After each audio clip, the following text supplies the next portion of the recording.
Okay, folks, so today we are going to talk about something really interesting, the occult anatomy. As shown in two or even three different cultures.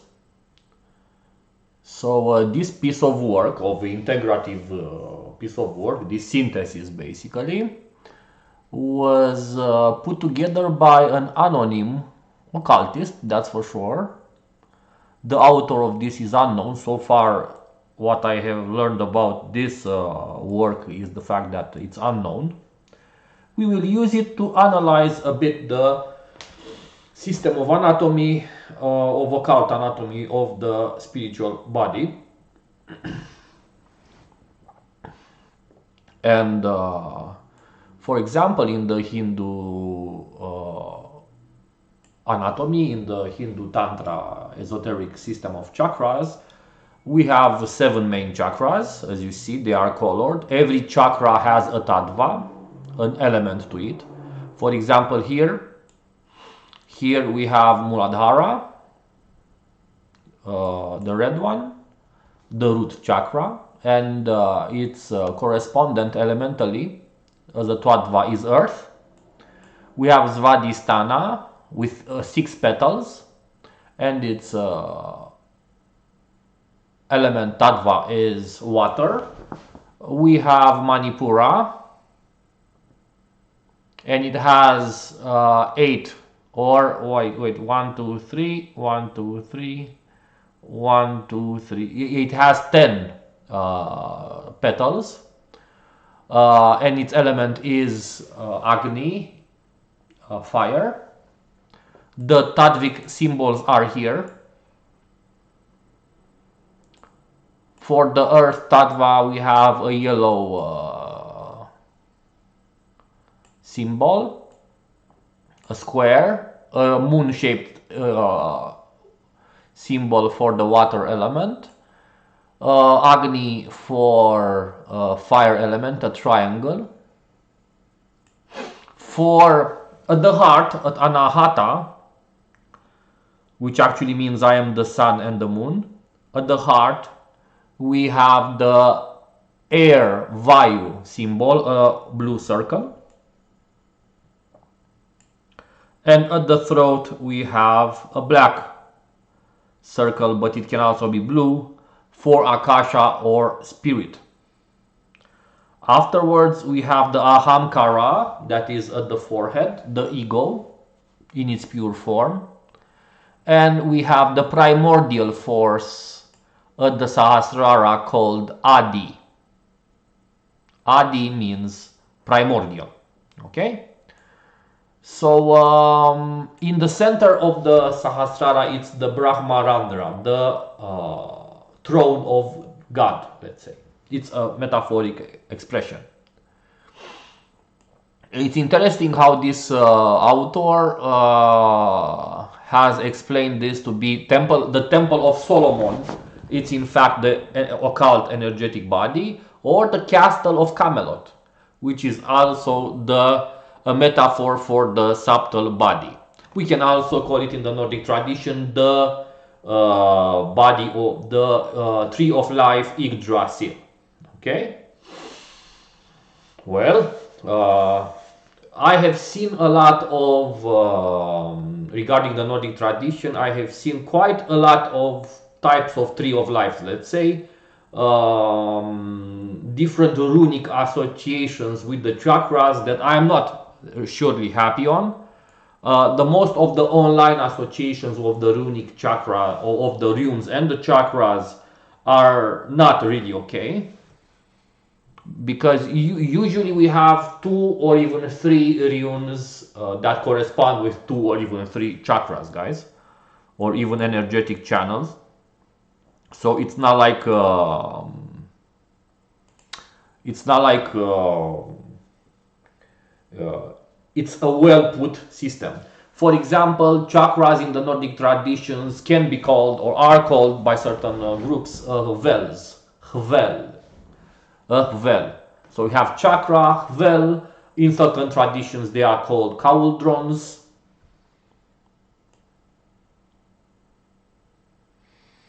Okay, so these 7 main chakras actually are the main chakras, but there are a lot more of them. Above the, for example, yes, above the Sahasrara chakras, we have 3 more layers.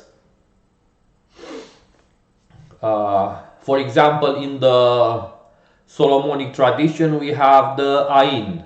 Okay, it's a limitless light, Ain Sof Awur, Ain Sof limitless, and Ain nothingness, or beyond anything that we can imagine, or the great void. In the Nordic tradition, it's for sure what we call Ginun Gaga. Okay? Okay, so we have here the Hindu tradition that also covers the energetic channels. The energetic channels that are also expressed in the Hermetic tradition by the Caduceus of Hermes. Look here. So the Caduceus of Hermes, which when we look at it, when the serpents or the nadis, the energetic channels of the human body, the human subtle body intersect, they create the Hvels or the chakras, which have a double correspondent in the physical realm and also the spiritual one, which are one and the same at the more deeper level. So we have the polarities, guys, here. The left side of the body is Tha. The left side of the body is Tha, the nectar, the moon, and the right side of the body is Ha, the sun. It's a very nice and well put together work, let's say. Let's give this man or this anonym author a big applause for this nice work that he put here. I will try to make one that uses runes, guys. Okay. Cannot stay to watch a live, but will watch the replay. Thank you for this fascinating subject. Yes, it is, and it's thank you for your comment, Nelson, and it is indeed a fascinating subject. It's something that I wanted to share, and a lot of people need more clarity when it comes to the anatomic body. For example, let me explain something, guys. We have the 7 chakras, but they are not only 7. In fact, some traditions say that there are 108 chakras, and look at this. Actually, every petal of the chakra has its own rune assigned to it.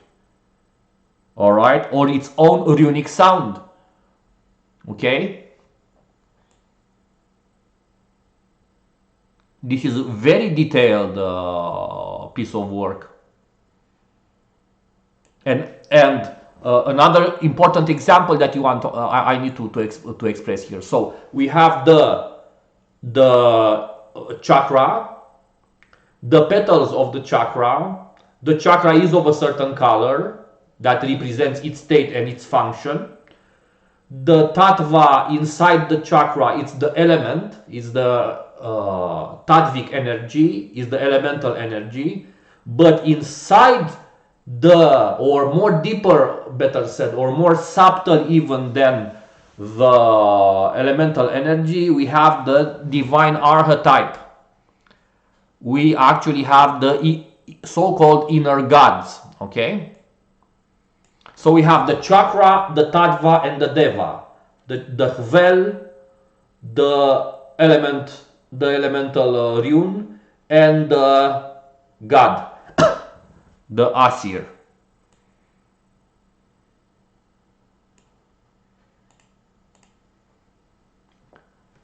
And if you guys want, and if you have questions, guys, or if you have something interesting to say, please feel free to address it. I can get more in depth with it. We have also so the three energetic channels. The three energetic channels are not really well. It's oversimplified to say it's on the left. The left goes like this, and the right goes like this. This can work too. Okay. But the more accurate way of describing the channels would be like a serpent. Okay, it goes like this. This is how it goes. Okay, and actually on the center, on the spine, we have the main energetic channel.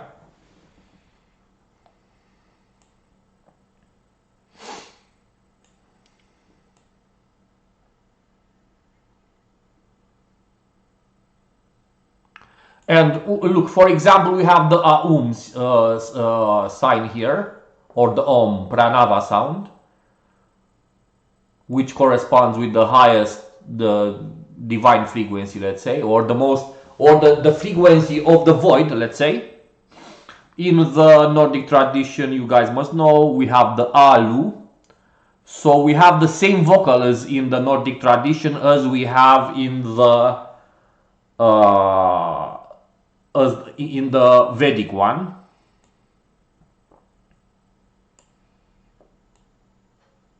It's interesting, guys, to make a good comparative study here. Here, guys, very important, very interesting. We have here the path of the lightning. Okay. There are two paths in esotericism, guys. There are two ways in which the energy, the highest or the most potent energy, works within us. There are two modes of energy of potent nature. There is the telluric energy of the Kundalini serpent, the way of the serpent, that is depicted here.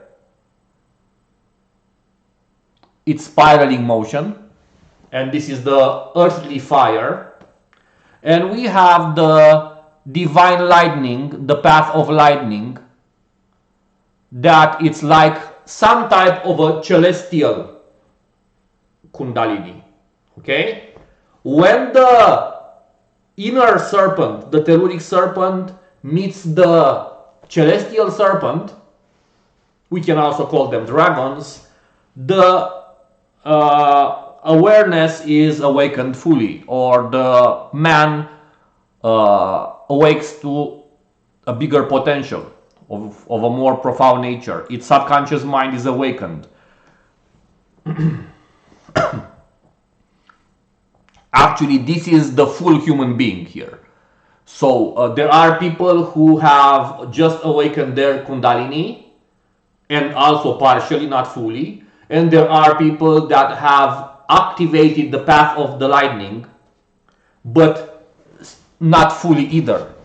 So when you have the path of the serpent and the path of the lightning both activated fully in you, you are a full adept of the art. You are a full-blown practitioner, basically. So guys, if you have any questions regarding this, so this is how it works. The subtle anatomy of the body is activated actually. The majority of the person is latent and dormant. People have just half of knowledge usually. Okay. There are yogis who only work with the path of the serpent, and there are Kabbalists or magicians who only work with the path of the lightning.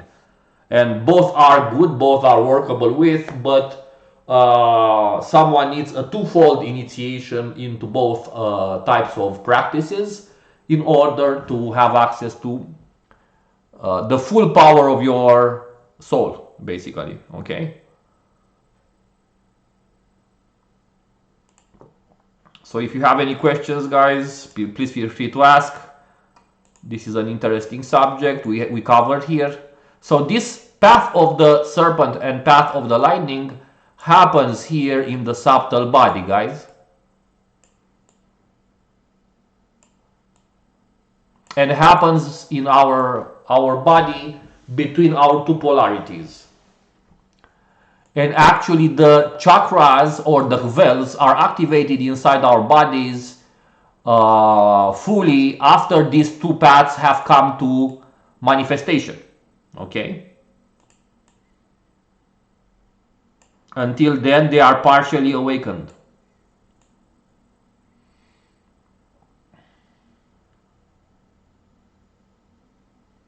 For example, I dare to say that the path of the serpent activates more powerfully the three chakras than the last three, and the path of the lightning activates more powerfully the first three chakras from up to down than the last three chakras. But equally awakened in the process of both paths is the heart center. Equally awakened, guys. So when these two paths are done with, there are some curriculums of training, even in the runic arts, there are curriculums of training to activate both paths and to work with both.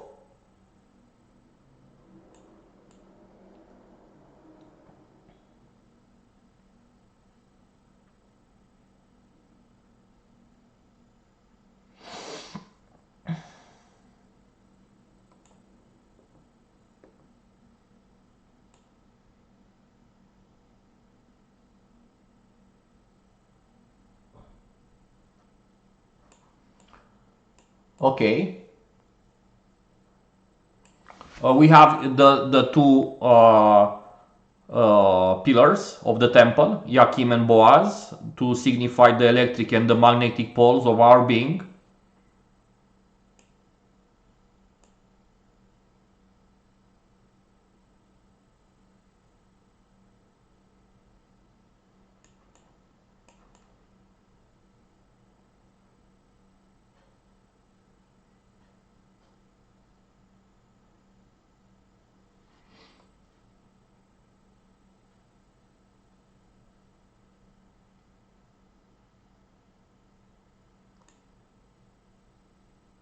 For example, let's look at the Hebrew letters here in the center. On the middle pillar, we have Shin, the fire, Kaf,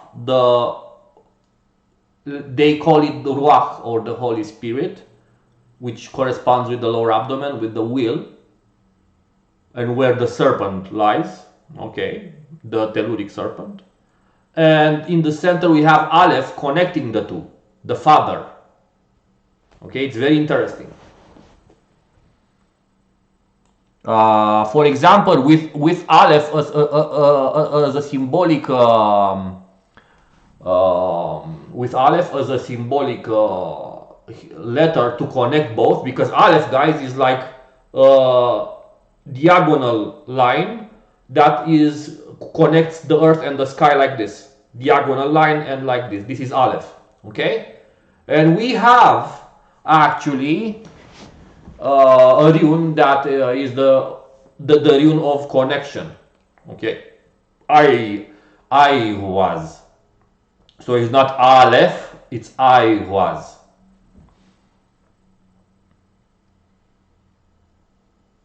We have here a question. Aum Om is the sun, Sol Om On. On is the old name of Heliopolis. No. Solomon, it's not. It doesn't have to do with the name. So there are two different traditions, and the name of the king of Solomon is just a coincidence that it has the Om in it. So there are things that are workable with from the both traditions, and things that are not really workable with. Okay. Look, let me give you an example. So Shin is fire at the Hebrews, in the Hebrew alphabet. Shin is fire. But if we look at the runes, we see so willow, we see also nautis or not, which there are also runes of fire. So Shin, so willow. Aleph I was. All right. So you see there are slight correspondences between traditions who, for example, we cannot say that these two traditions were actually in contact, but in the human big universal unconscious mind, we can say that these traditions have met, but in the unconscious collective, okay, more than in the aware one. In the modern times, these traditions meet through people like me or others who do research of comparative nature.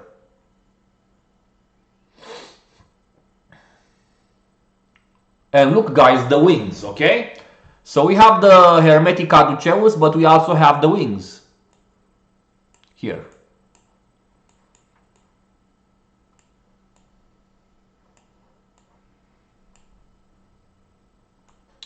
For example, it's interesting. This anonymous author that has put this good work at our disposal to analyze, um, has put the Star of David above the head, when actually in the Hermetic Kabbalistic tradition, the Star of David is at the heart, is at the Tippertech Sephirah.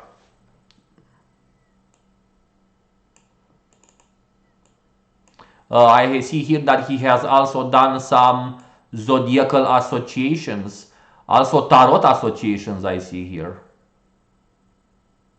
Aha, look, another interesting association that he has done here is the major arcana of the world from tarot with the Malkuth and Muladhara, actually. Because it is the fulfilled, the physical world is the fulfilled, this is Midgard, where all the, so let's look a bit at the situation. We have Malkuth, in which all the rivers of creation pour their essence into Malkuth to create the physical world that we call it the so-called physical world.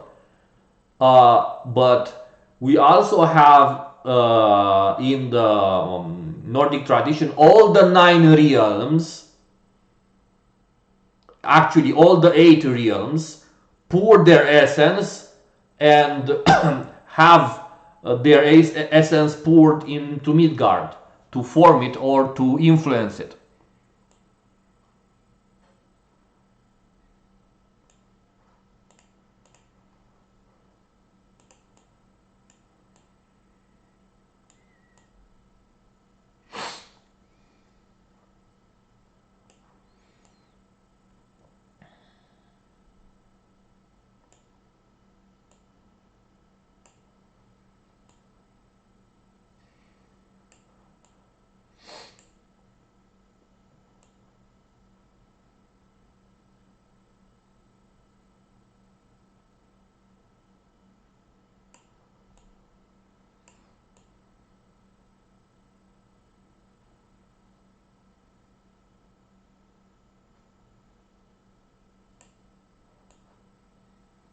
We see here the pentagram symbol that connects the 5 elements in the center with the cross, very interesting. The cross being the centralizing symbol. Here on the right he describes the polarities of the human body.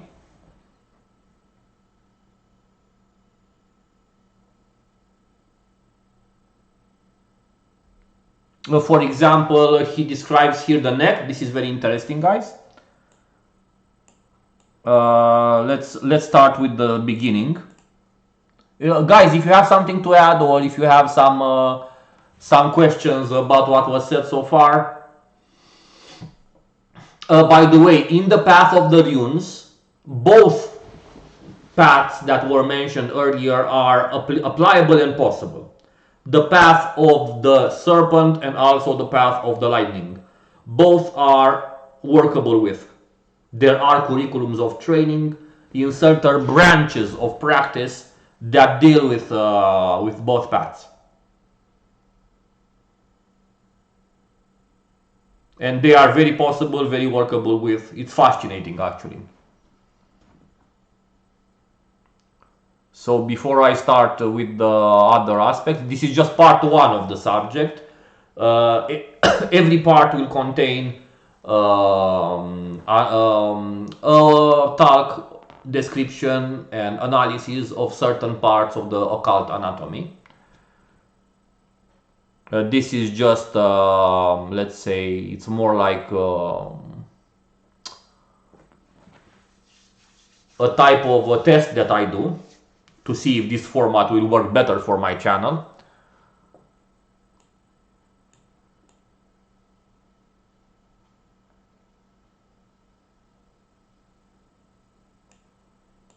So,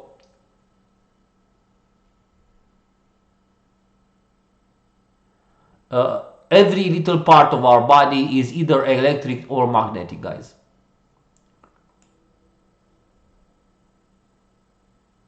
Look, let me give an example. The abdomen, yes? The front of the abdomen is electric. The back and the right part of the abdomen is magnetic. And the left part is electric of the abdomen. And interior of the abdomen is magnetic. And if we look at the Manipura chakra, so we have how many polarities at the abdomen? Let's check it out, guys. Let's see if, this is comparative research, okay? So let's look at the abdomen area, okay? So front is electric, one polarity. Back and part right is magnetic. So we have two sides magnetic. Left side is electric and interior is magnetic. So we have basically 5 polarities, guys, which is electric, magnetic, electric, and magnetic. Let's look at the chakra now. It has 10 petals. And every petal should be either electric or magnetic. My take on it is that these 5 polarities repeat themselves 2 times in this chakra. Also, let's not forget that the chakras are not like they are shown here, guys. The chakras are not like they are shown here. They are like a disc. You should see them like here, but from above, from down. No, from above, like a disc. So the chakras are not put like this. They are more like this, okay? If you look from up to down at them, they are like discs. Are they rotating? Sometimes they pulsate, sometimes they rotate, sometimes both, guys, depending on their function.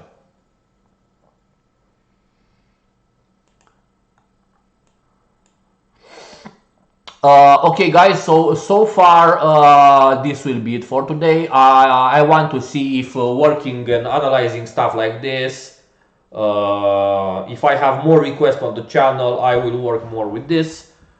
This is teaching that usually I more likely to is to impart one-on-one. Okay, so I prefer to impart this type of teaching to a smaller group, but I want people to know more subtle aspects about the anatomy, occult anatomy of the body, and this helps also those who make comparative studies too. And this is regarding the comparative study, the work of this anonymous author is one of the best on the internet, guys, by far. Anyway, hope you enjoyed. If you have other questions, please feel free to ask. Guys, so if you have questions, now is the moment to ask.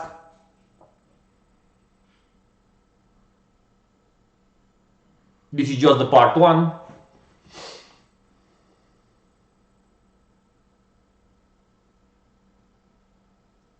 So as you can see, the subtle anatomy body, the occult anatomy body is as complex as the physical one, if not even more complex.